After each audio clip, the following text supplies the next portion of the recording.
If you love peach pie but want less work and a dessert that's more unique, this salted caramel peach galette is just what you need. Hi, I'm Carolyn, and this is the Chili Bakes Gluten-Free podcast and YouTube channel. So nice to see you. Thanks so much for joining me. If you haven't been here before, I'm the gluten-free baker that makes bakes so good you won't miss the wheat. Oh my gosh, I could never say that. So thanks so much for joining me. I really appreciate you being here in the kitchen. It means so much to me. This bake is delicious and much, much easier than a pie. It utilizes a very rustic technique to wrap the fresh fruit in dough and then put salted caramel on the top for just that extra difference that makes it so much better. All right, let's talk ingredients and equipment. You don't really need any equipment. You could use a Cuisinart to make the galette pie dough, but today I'm just using a fork. You could use a pastry blender, so you can make it higher tech or low tech, doesn't really matter. A rolling pin helps, but most of us have one. My usual suspects for baking, so I have cup for cup multi-purpose flour that I'm using. I'm using some sweet rice flour for a little bit of chew like wheat gives, but it doesn't have wheat in it. Also some xanthan gum for stick-to-itiveness power, can't say it, for the crust. And let's see, protein powder, whey protein. Oh my God, this thing's huge. Protein powder isolate. I know this was a really late night Amazon purchase. Did not realize I was purchasing this size. Anyway, this helps hold the crust together in a way that it won't, that I haven't found it to do unless I add this. So it seems like an odd ingredient. You do not have to buy it in a 5-pound tub. Anyway, but oops, I did. So some of that is good. Some caramel sauce. This is from Trader Joe. It's salted caramel sauce. Doesn't really taste salted to me. But we're going to add some Malden beautiful salt. This salt is lovely. It looks like, I want to say jewelry. It has beautiful crystal and it's really nice. So that's all you need. It's pretty simple stuff. Obviously you need fruit. Get some fresh peaches, as fresh as you can get them would be great. I'm not going to peel them, so you don't have to worry about that. You could also use nectarines, because I know sometimes good peaches and nectarines, you think you're going to find them and you don't. So either will work in this recipe. You could even use plums if you wanted. All right, let's get to baking. Hey. Let's cut up our peach here. I'm not going to peel it. I feel like it's more effort than I want to put in. You're welcome to peel it. And these, they're the cling peaches, so you can't get the pit out nicely. So I'm just going to cut around it. And then you want to cut them, I don't know, 1/4 or 1/8 of an inch. Is that a 1/4? I think that's 1/4 of an inch. Thick slices, or you could chop them as well. You just want a uniform size that's not too thick, because a galette doesn't take too long to cook. So if they're really thick, they're not going to be cooked. All right, so we'll take these, put them in a bowl, and I'm going to put some of that lemon juice on them to make sure they don't brown while I keep cutting. Here we go with the dry ingredients. Here's 2 cups of cup for cup multi-purpose flour, gluten-free of course. And here in this whole bowl, there's a teaspoon of granulated sugar, 1/2 teaspoon of salt, a teaspoon of protein powder isolate, which doesn't have any flavor, 1/4 teaspoon of xanthan gum, 1/2 teaspoon of salt. What else is there? Oh, and a teaspoon of sweet rice flour. In that goes. We're going to mix that first. So there's 2/3 cup of butter here and 2 tablespoons of vegetable shortening. The shortening will help your crust be extra short, but the butter has more flavor. So that's why we add both. And we're just going to cut them in. You could use a pastry blender or a fork or your fingertips if it's not too hot out. So here's the butter cut in. It's hot, so it's kind of melty already, which isn't great. But I'm going to mix in the water. There's about 3 1/4 tablespoons. Sometimes the water is a little variable, so if it's too dry, then just add a little bit more so you can make a dough. And if it's, well, hopefully it's not too wet. But let's just try. I'm just going to add it and mix it a little bit gradually. And you want it to just come together. The secret, one of the secrets to a short dough is not adding too much water, also not mixing it too much. But it's less trouble getting it rubbery with gluten-free, which is great. So this actually doesn't look mixed together, but I I can see it forming some clumps here. So I bet I can form a dough. And there's still a tablespoon left. I don't know what it is about flour, but sometimes you need less and sometimes you need more water. So let's see. I think I can divide this up into a ball. There we go. Oh yeah. There we go. Okay, so you divide it. You could make one galette, but we're making individuals. So I'm gonna make 4 out of this. So I'll just kind of roughly divide it with my fork into 4 chunks. There we go. These are not even. I'm trying. I'm not even. Okay.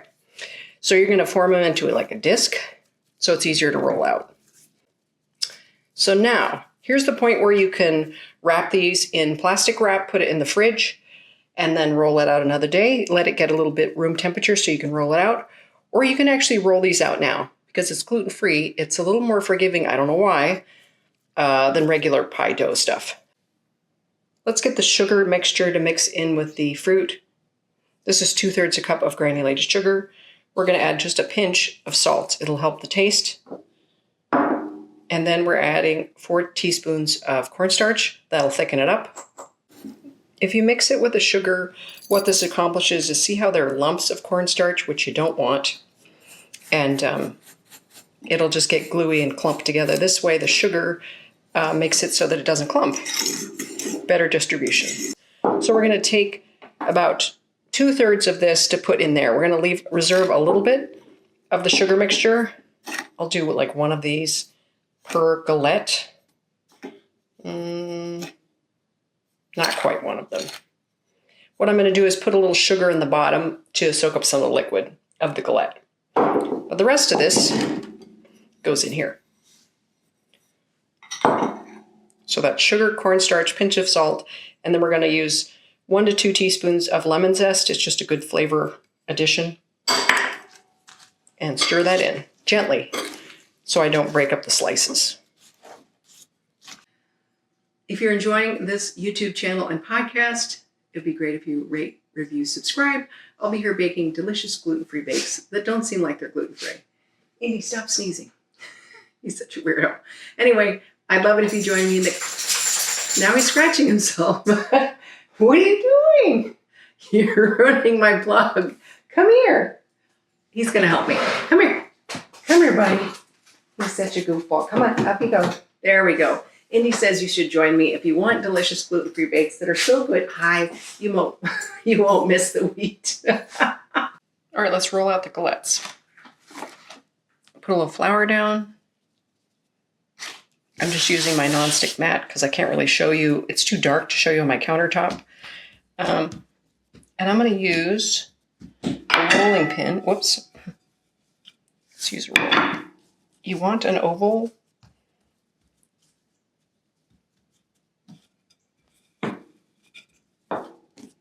And you want to keep it floured. Not heavily floured, but just enough so it doesn't stick.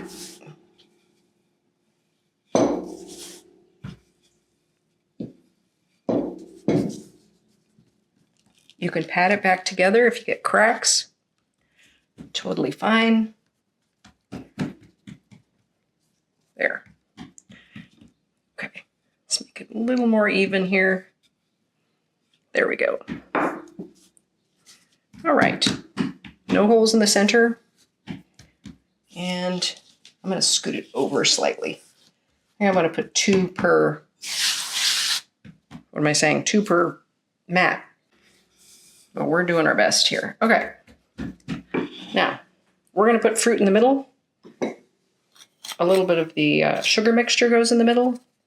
Soak up the juices of the fruit. And then let's put some fruit in there. So we're just going to put some fruit in there. Try to make it pretty.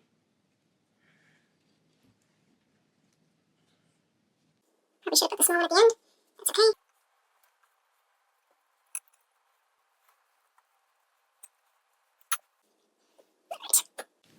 Looks pretty good there. You don't want to go all the way to ends because we're going to fold the crust over. So that's good right there. All right, so we're going to fold this over. Sometimes this gets a little ugly, but that's okay. We just patch it back together because it's dough. And that's how that goes, right? Oh gosh. It's okay if they look like a hot mess. Just kind of seal the edges there. All right, now seal the sides. You're good. You do a little egg wash here because it'll brown better. Yeah. And I don't have a, what's it called? A brush. My pastry brush bit the dust. So we're just going to use a spoon. And if you haven't made an egg wash, it's just egg with a little water. Whoops. I really like this kind of thick sugar because that's a lot of sugar. Maybe less sugar. Some sugar. And there we go. Now they're going into the oven. The Galettes just came out of the oven. Ooh, try not to burn myself here. I'm using the Trader Joe's salted caramel sauce. I have made caramel sauce before. It is amazing to make on your own, but this is just quicker. So what I'm going to do is just brush the hot galette with salted caramel, the fruit part. And then we're taking some large grain salt. This is Malden salt. See how it's kind of in cool pieces? We don't want a ton, but it's going to really heighten the flavor of everything without making it overly sweet. Or actually, it takes away from the sweet a little bit, and it just looks pretty, right? So we're going to do the same thing for the other one, and we're going to spoon some caramel on there while it's hot. You want to do it while it's hot so it sort of seeps in. And yum, I'm starving already. All right, look at how good that looks. Oh my goodness. Summer with a little bit of extra caramel decadence, because what isn't better with caramel? All right, and then we'll do the salt here. Just do a little bit down the middle. There we go. And then we're gonna let this cool slightly. Now it's time for the best part, to eat this thing. Oh, so I'm using a spatula. This is not really a single serving size, but maybe it will be. All right, let's check this thing out. Let's hope my exposure isn't terrible so that you can actually see. It's got a nice caramelness on top with the yum peaches. I put a little sprig of thyme just because I could. Yeah, yum. Okay, we're gonna cut through this. Oh my gosh. So the crust is super tender, brown on the bottom. You can see that brown. Really short, which means it's not chewy or hard. Yum. It's really buttery and crisp. And let's try it with the peaches. I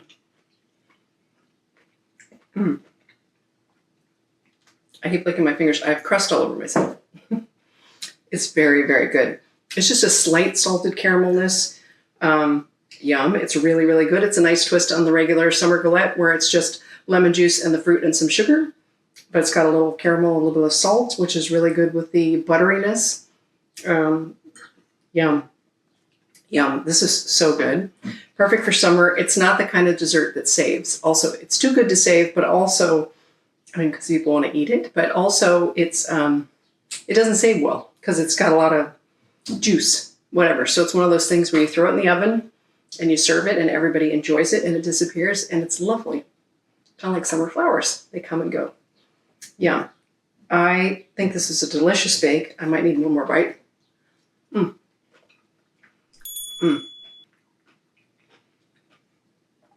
I could have used more ripe fruit. That's okay. It's what I had. Sometimes, you know, the fruit isn't the best, but cooking it enhances the flavor and it's could be a little softer, but I had fruit that wasn't that ripe. Some of them were not great and peaches don't save well. So, but this is a delicious bake. It's fun. It's not hard to do. It's a great twist on pie that's not as stressful because you don't have to do the top crust and all the rolling out and all the crazy business. So I really recommend you trying this. It is a yummy, yummy summer bake. Yum. It's so exciting. I hope you had fun in the kitchen baking with me because I sure did. I'm so excited to eat the rest of this bake. My podcast is going to come out twice a month from now on. I'm not sure when. I'm going through a little transition. So twice a month, you should expect a podcast from me and a YouTube video, full-length YouTube video, but I'm not sure the dates yet. So just expect them twice a month. I will announce them the beginning of the week that it comes out. So hopefully that's good enough. I hope you guys had fun in the kitchen as much as I did and learned something new and are excited to try something delicious and gluten-free. In the meantime, bake something, eat something delicious, gluten-free, have fun in the kitchen. I don't know what I'm saying. I'm just totally distracted by this. I gotta get off camera so I can eat the rest of this. Thanks so much for joining me.